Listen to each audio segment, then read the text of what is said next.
The environment is everything around us that makes our lives possible. Land, air, and of course our most precious natural resource, water. Hello, I'm Betty Hollister, Public Information Manager with the Regional Flood Control District, and welcome to another edition of the Flood Channel. On today's program, we're going to deal with some of the things that you and your family can do to help protect our water supply. First, our own Candace Seeley will show us where water goes when it rains. Then, we'll head to the Springs Preserve for a history lesson about our earliest pioneers and the oasis they found in the desert. Next, we'll continue our look into the benefits of multi-use facilities by visiting with Boulder City Councilman Roger Tobler. After that, we'll catch up with this year's Flood Safety Billboard Contest winner. And finally, we'll show you some of the do's and don'ts around the house that can help protect our water supply. All that are Flood 101 and Pollution Solution segments coming up on this edition of the Flood Channel.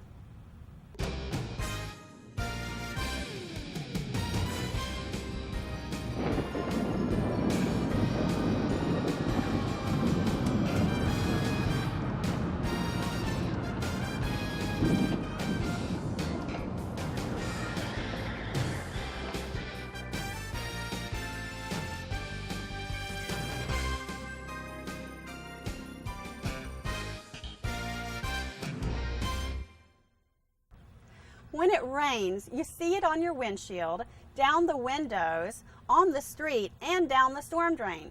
But did you ever really wonder, where does the water go when it rains? Well, to unravel the mystery, we sent Candace Seeley on a case that would make James Bond proud. Candace, you got a tough mission ahead of you.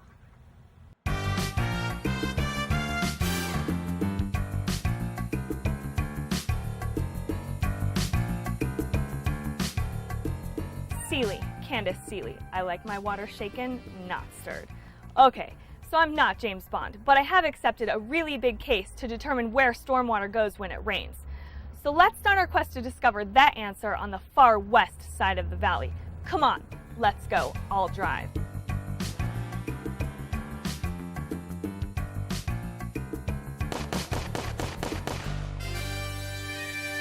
Okay, so I know it's not an Aston Martin, but I did reach the first spot in my journey to determine where water goes when it rains. You can see evidence of a natural wash right here at West Charleston and 215. This wash parallels Charleston, then travels through the natural canyons of the Badlands Golf Course.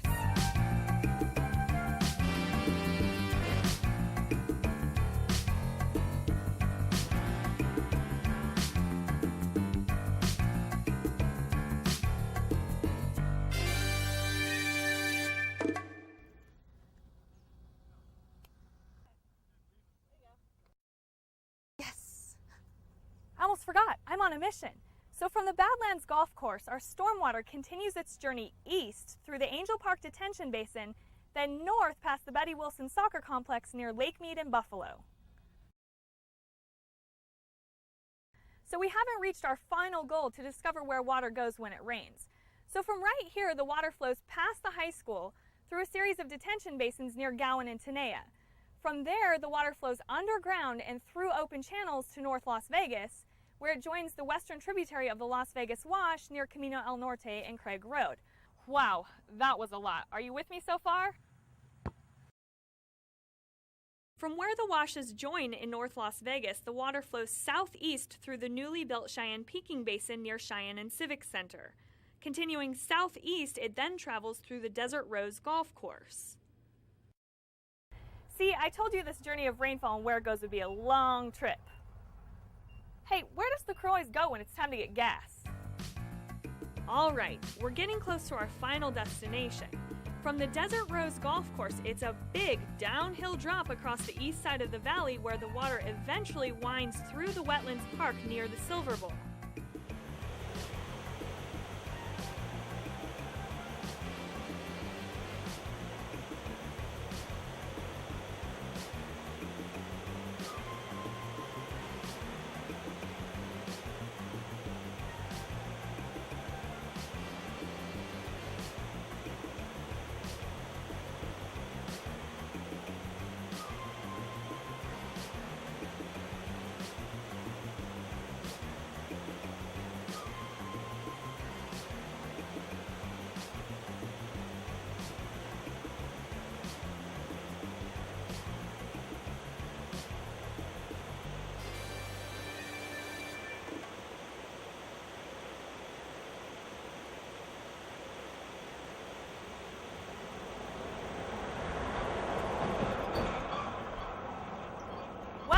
made it to Lake Mead, the final destination on my mission to determine where water goes when it rains.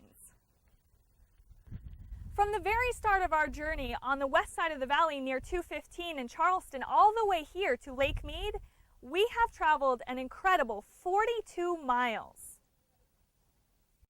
Well, this is the Las Vegas Wash. It drains over 1,800 square miles within the Las Vegas Valley. This is where most of our flood control facilities that have been built to date, the 73 detention basins and 450 miles of channel and storm drains, drain to. And then further upstream from here is where they put in a lot of grade control structures in the lower Las Vegas Wash in the Wetlands Park area. And that slows the water down. The vegetation that you see here has a tendency to clean up that water. And so we're trying to be good stewards by pushing this water through wetlands so it can be polished more so before it gets into Lake Mead.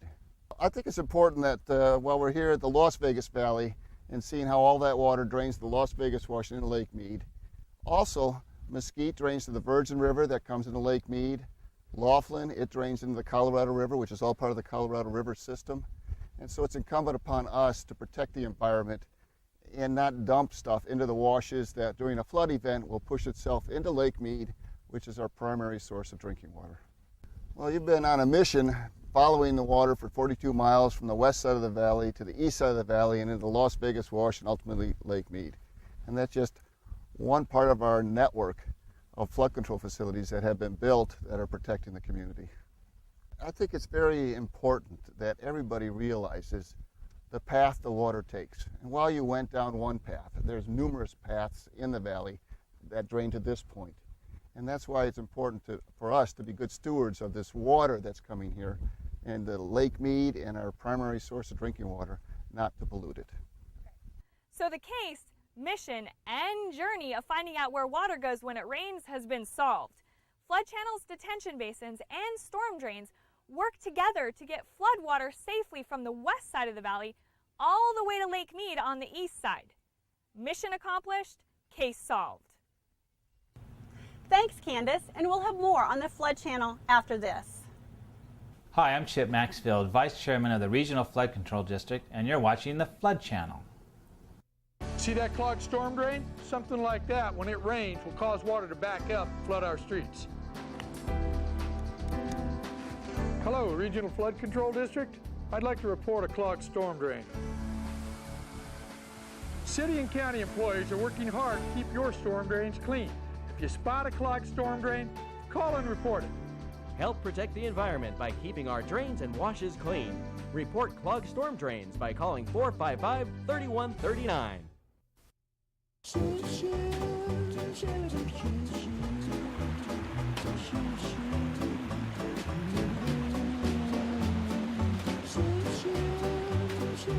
Don't press your luck. Steer clear of floodwater.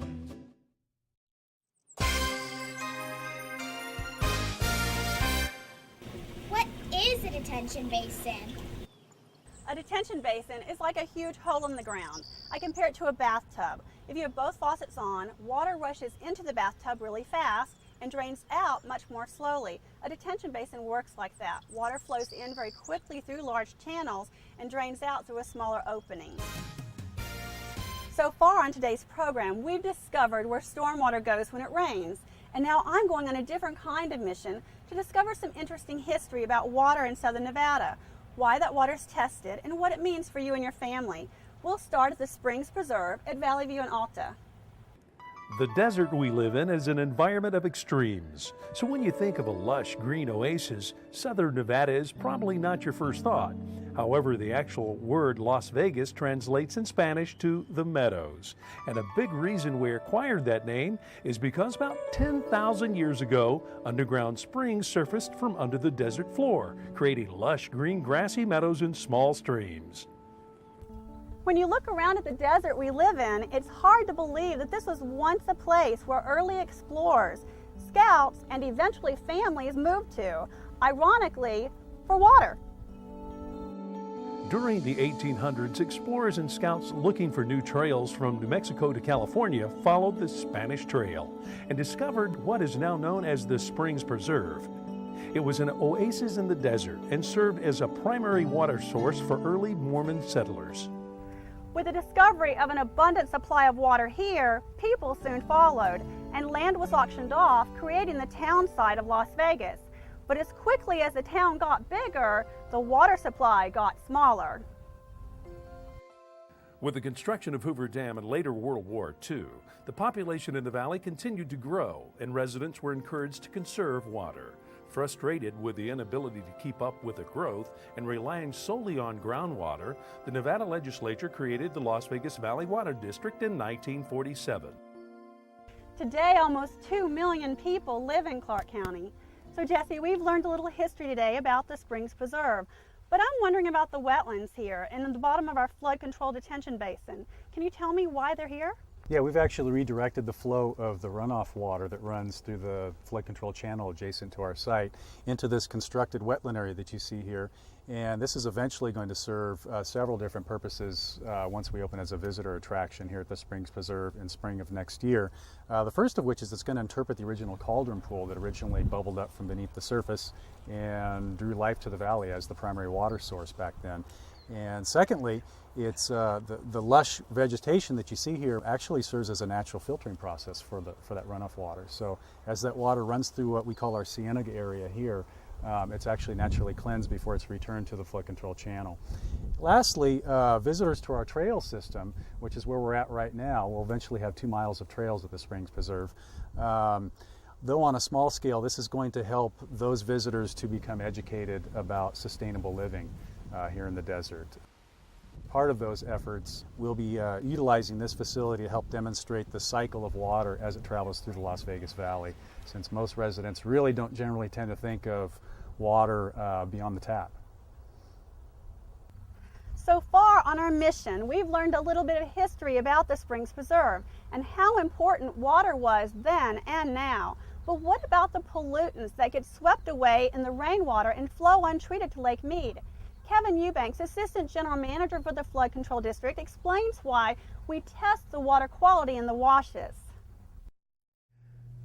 What we learn from our sampling is what's in our stormwater quality, and it helps us find out things that we can do as a community to improve stormwater quality, like not over-fertilizing, disposing of our household chemicals properly, disposing of our pesticides and herbicides properly, and cleaning up after our animals. We're looking for discharges of pollutants from industrial sites, from construction sites, and just trying to characterize what is in our dry weather flow.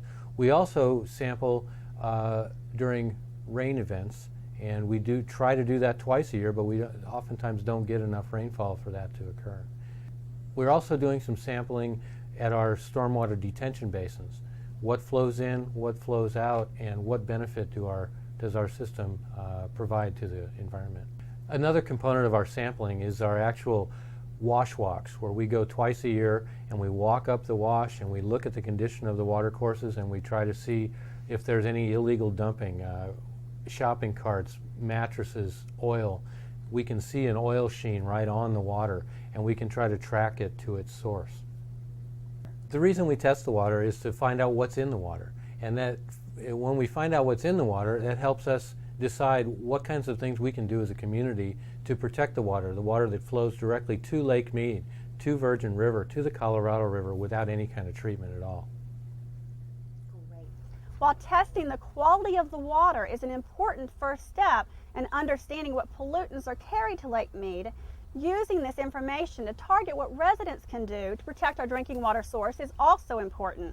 Chip Maxfield, Clark County Commissioner and Vice Chairman of the Regional Flood Control District, explains why we all play an important role. Well, partnerships are critical to any success that we do in this community. When it comes to the pollutants in the water, people need to recognize, no matter if you're within the government or you're just a private citizen or a business owner, what you do is part and parcel to what affects the lake. Let's just say you're out in your front yard and you toss a piece of gum into the gutter and you don't think much about it anymore. And one little piece of gum, what effect could that have on anyone? And where does it even go? Well, chances are anything you toss in the gutter at one point in time will make it all the way into Lake Mead. So maybe it's just one piece of gum. and maybe some fish is going to swallow it, and it's done. But look at it this way, we're a community of almost 2 million people. Let's say we all threw that piece of gum in the gutter, and all that gum made it all the way through from the west end of the valley to the east end and into Lake Mead, the compiling effect that has. So it has to go down to the individual. We need to recognize that everybody needs to know their part, from A to Z, so to speak, from the smallest child to the parent, to the adult, to the community leader, to the educational aspect of the community, to business aspect, everybody. It's all important to come together and recognize the importance of not polluting. Don't think these big holes in the ground that we spend millions and millions of dollars on are to fill up with junk. They're there for a specific purpose and reason, and hopefully we can educate the individuals of we don't use those facilities when it's raining, but also we don't use them when it's dry for a depository for their prized possessions. So just as Candace accomplished her mission to discover where water goes when it rains, I did too. We've learned some about the history of water in Southern Nevada and how individuals and families like yours can help keep our water clean now and for future generations. Mission accomplished. If you'd like more information, log on to the district's website at regionalflood.org. We'll be back with more on the Flood Channel after this. Floods in southern Nevada can devastate your home and its contents and be a financial disaster if you're not prepared. The Regional Flood Control District wants you to know the facts about flood insurance. Flood damage is not covered by a standard homeowner's policy. Flood insurance is available to everyone, whether you live in a flood zone or not. Flood insurance may be a wise investment for you and your family. Call the Regional Flood Control District for more information at 455-3139 or FEMA at 1-888-CALL-FLOOD. Hi, I'm Kevin Eubanks. I'm Assistant General Manager with the Regional Flood Control District, and you're watching the Flood Channel. On our last show, City Councilman Larry Brown, the district's board chairman, knocked one out of the park to show the benefits of multi-use facilities.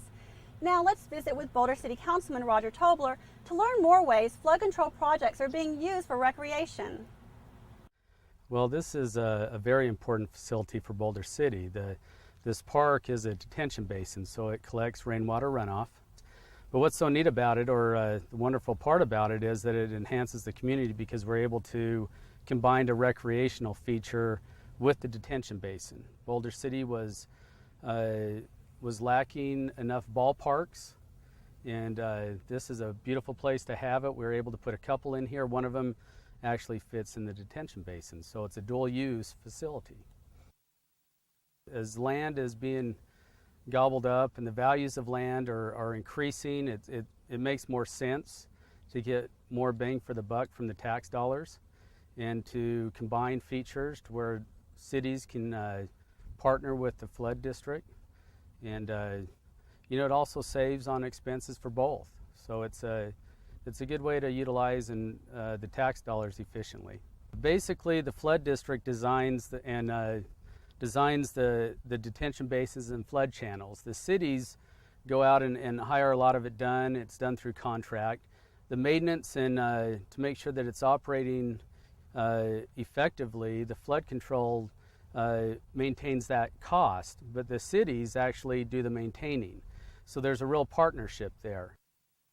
But there's a lot of people use the channels as walking trails, jogging trails. Within this area of the Hemingway Park, there's just a whole lot to offer those that want to come down and use the park. You have a lot of the shade structures up in our upper parks, tennis courts, basketball courts. There's some playground equipment. What's really neat is, though, that the bighorn sheep come down, and quite a few of them. In fact, they're up there right now as we're talking, quite a few of them. So a lot of people just come down and watch the bighorn sheep. But not only that, it's a great view. As you look out this direction, you see the Lake Mead Basin there, and it's just a beautiful view. And for that reason, there are a lot of clubs and religious groups and T-ball, everything. People like to utilize these parks down here because it's just a neat atmosphere for those things. This is a great example of a dual-use facility that benefits everybody and also provides the safety from floods. We have all seen the devastation that floods can cause to homes and lives in Clark County. Has your neighborhood or home ever been affected by major storms? Federal flood insurance is a smart and cost-effective investment if you think your home is vulnerable. Some easy-to-understand assessments can help determine if you need flood insurance. Call your insurance agent or call 1-888-CALL-FLOOD or visit the Regional Flood Control District's website for guidance. See if flood insurance makes sense for you.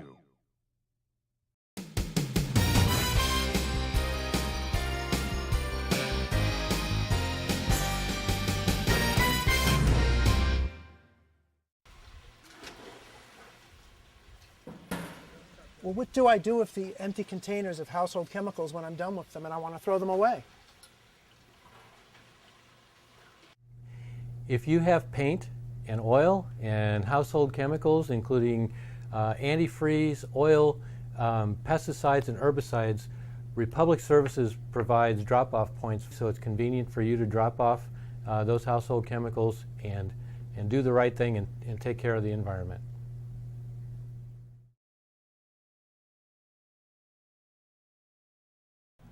Over the years, the district has communicated the message of flood safety using some unique and clever ideas to get the community involved. Our Flood Safety Billboard Contest is one of those, where clever people like you can submit ideas that just might make it on a future billboard.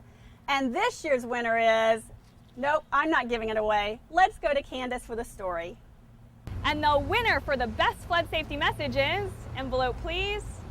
Can I get a drum roll? The winning entry submitted by Will Garrett is You Know Better. Now let's see if we can get the exclusive scoop on how he came up with that winner. My wife and I were sitting down at dinner one day and we were watching the news the night before and we seen the contest come on and we decided that it's something that we both wanted to do. You know, I've lived here my whole life and I've seen what flood can do to people and I know that people don't use common sense when it rains. So we were sitting down and grabbed a couple cocktail napkins and just started writing stuff down, and we came up with about 20 or 25, and it could have went either way. She picked out 3, I picked out 3, and the rest is history. The district's license plate billboard contest is successful in communicating the importance of flood safety to Southern Nevada residents. Past winning messages like Wait It Out and Too Deep for You, and this year's winner, You Know Better, are all examples of how successful the contest has been at getting the community involved and raising awareness about flood safety. This area here, Charleston, Maine, has been the biggest trouble spot for flooding since I can remember. And just figured that with this in mind, this general area itself, common sense, you know, just you should know better when it starts to rain not to drive in flooded areas. This year's winning billboard message will be displayed here at the corner of Main and Charleston in downtown Las Vegas. Will's entry was one of 439 clever submissions submitted to the district by flood-savvy residents. Congratulations, Will. Betty? Thanks, Candace, and we'll have more on the Flood Channel after this. Hi, I'm Will Garrett, winner of the 2006 Billboard License Plate Contest, and you're watching the Flood Channel. The human heart, just over 1% of your body weight, but critical to your survival. Our Earth has places, just over 1% of its surface, which are critical to our survival. They're called biodiversity hotspots, and Conservation International is fighting to protect them before they disappear forever. These hotspots are home to over 60% of the world's species, plants and animals that provide food and medicine, that clean our air and water, that keep our planet alive. Conservation International is a hands-on, get-it-done organization. We involve science, business, governments, and local people to get results. Conservation International has helped save millions of acres and hundreds of species. It's working. 1% may not seem like much, but sometimes it can make all the difference in the world, literally. Find out more. Visit conservation.org. Around the house, we do a lot of things that we don't think twice about, like fertilizing and watering the lawn, swimming in the backyard pool, changing the oil in our cars. But we all need to be aware that the everyday things that we do can be potentially dangerous to Southern Nevada's water supply. So my friend JC and I are going to show you how you, cleaning up your act at home, can play a big part in the quality of one of our most precious resources, water.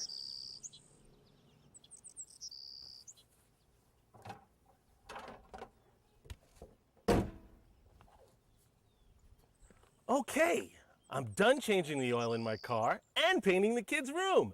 Now I'm going to take this oil and paint, throw it in the trash, out of sight, out of mind.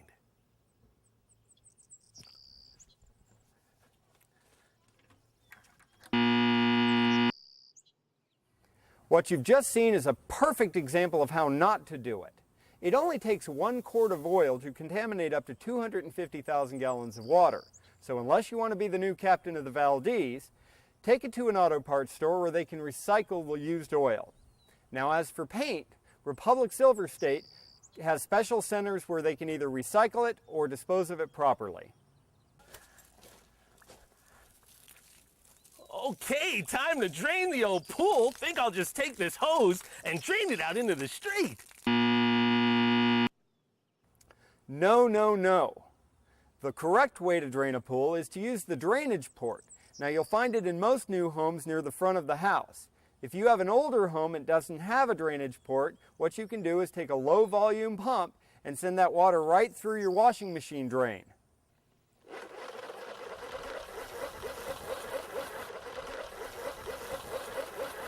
The more of this fertilizer you use, the more your grass will grow. That's my motto. Wrong again, fertilizer boy. What you need to use is exactly the amount recommended by the manufacturer. If you do anything more than that, you're just wasting it for your yard, but you're sending contaminants downstream through the valley into the Las Vegas Wash and Lake Mead, where it can harm aquatic life. In addition to learning how to correctly dispose of household chemicals and the legal way to drain your pool, as well as proper lawn care, the district wants you to log on to snwa.com, lvstormwater.com, and lvwash.org to learn more about what you can do to help protect the environment, like picking up after your pet, reporting clogged storm drains, and the benefits of using a commercial car wash. Hey, Betty, I'm so excited about what I learned today, about what I can do around the house to help keep the quality of water safe for all residents of the valley. I think I'm going to do a cannonball in your honor. No way I'm getting wet. And that's all the time that we have for this edition of the Flood Channel. Remember to log on to the district's website at regionalflood.org. For all of us here at the Flood Channel, I'm Betty Hollister. Oh, I almost forgot about Eric.